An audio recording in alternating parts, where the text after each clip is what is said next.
The Ministry of Education, Youth Affairs and Sports continue to ensure that high-quality education is provided as well as to facilitate access to and participation in sports and recreation in order to enrich the lives of the residents of the Virgin Islands. For the Ministry of Education, Youth Affairs and Sports, I'm your GIS host, Giovanni Herbert. And on this program, we'll be providing you with an update of actions within the ministry and its supporting departments.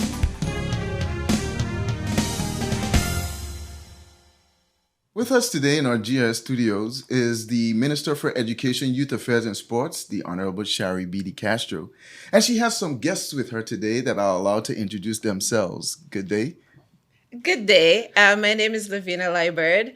I'm the project architect for the new Eslyn Henley Richiez Learning Center school that we had the groundbreaking for this morning. And my name is Sergio Dantas. I am the CDB contract consultant and project manager at the RDA. Okay. And it's a pleasure to have you all in here as we speak to this significant milestone. Minister, as I mentioned, it is a significant milestone. Could you describe why? Well, truly, for 6 years post the hurricanes of 2017, the Eslyn Henley Richiez Learning Center would have been devastated by the storms, and subsequently they would have had to relocate to the Altair Scatliff Primary School and then to the Valerie O. Thomas Community Center. This project has been a long time coming. We had to see the Magistrates Court move in order to facilitate the construction of this project, and so the differently able students in our community would have been displaced for quite some time. And so I'm extremely elated that we are finally going to be able to build a purpose-built facility just for them to be able to ensure that their educational needs are met. Right. And that would speak to why our guests are here, to speak to that uniqueness as was expressed today from the project manager, actually the contractor. We're going to tag that. I know it's not copywritten yet. So the unique students that will be, participating and go into this unique school. Ms. Liebert, could you speak a little bit as to what makes it unique to us here in the Virgin Islands? Absolutely. It is unique, not just in the Virgin Islands, but in the region, because it is one of the first purpose-built special educational needs schools in the region. Okay. And additionally, it has to be fully accessible because in addition to mental and learning disabilities, you will have some students that have physical disabilities that may need a wheelchair, that may need a walker, that may just ambulatory assistance. Right. And a few of the features that had to be special in addition to that included special attention to acoustics because sharp noises and just too much bouncing noise can trigger episodes with certain types of autism and other disabilities. We had to make sure the lighting is on point because flicking and flashing can again trigger episodes. And so in this particular school, you will see no fans because you know what it's like when fans go with the light. Yeah. So there's a lot of specialty items that have gone into this, including very close attention to the overall design to accommodate programs into the foreseeable future, including physical therapy and so on. So it's been a real privilege to work on this project. I love highly technical, specialized projects, and schools are a real passion of mine. So it is a very, very special place. And as you're speaking on some of the special things or the uniqueness rather that will be incorporated in the building, can you talk to us about maybe the research or information submitted based on the the type of clientele and students in the territory, or maybe even abroad? Because as we speak to its uniqueness, as you mentioned, in the region, What does that, I guess we'll come back to you in a sense in that part B part. What does that mean to us in the territory in terms of maybe regional accessibility, but more so was information derived from local Well, in terms of putting that out there or creating that, and We- maybe Mr. Dantes could assist even so with as you continue to explain that. Do you want to go first, or should I go first? No, I believe that's a question more directed to you as the Okay, designer. okay. But I Right. understand that we had for this, Ms. Leibold had consultants from UK Yes. assisting her, and there was a lot of effort to achieve all the requirements we have.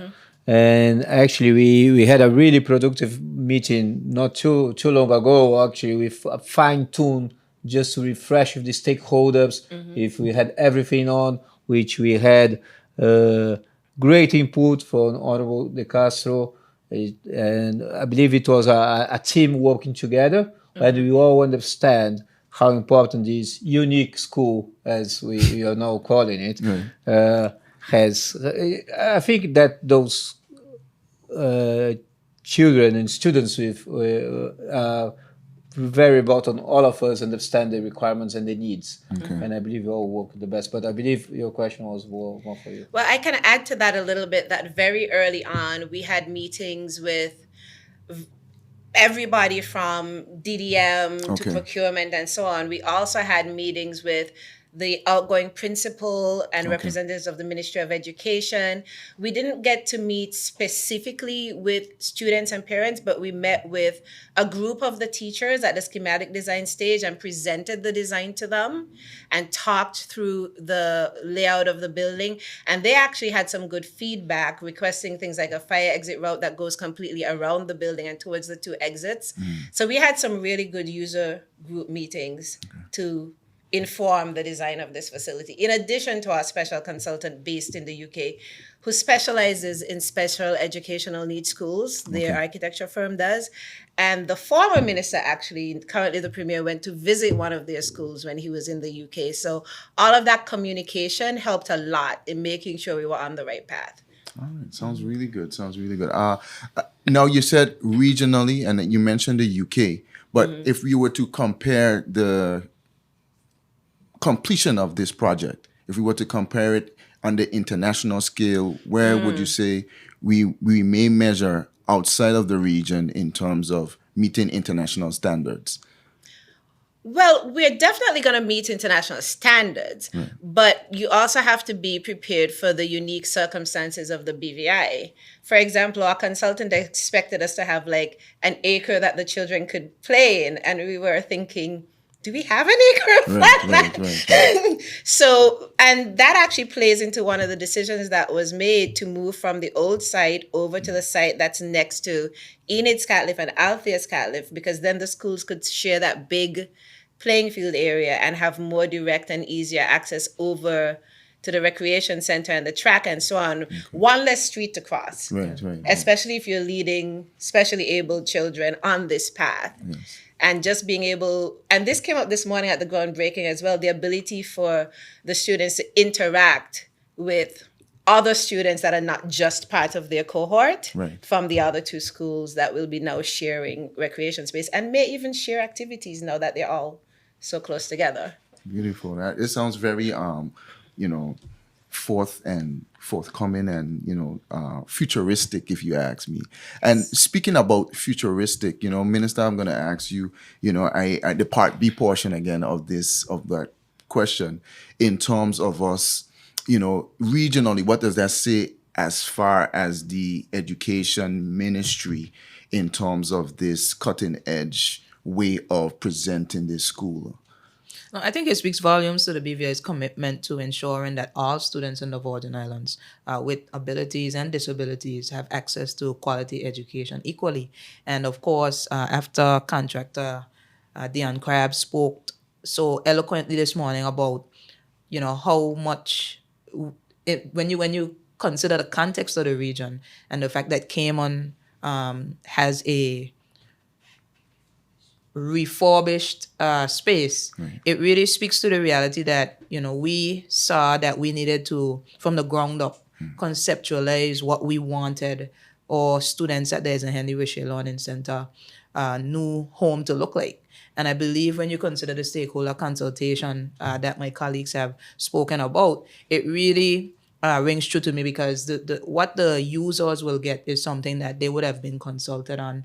And I believe when they walk into their new home in the near future, it will be a huge moment for the territory and by extension the region, because it will signal to everyone that we take special education seriously, and we believe wholeheartedly that every single child in our community and our territory must have equal access to educational opportunities.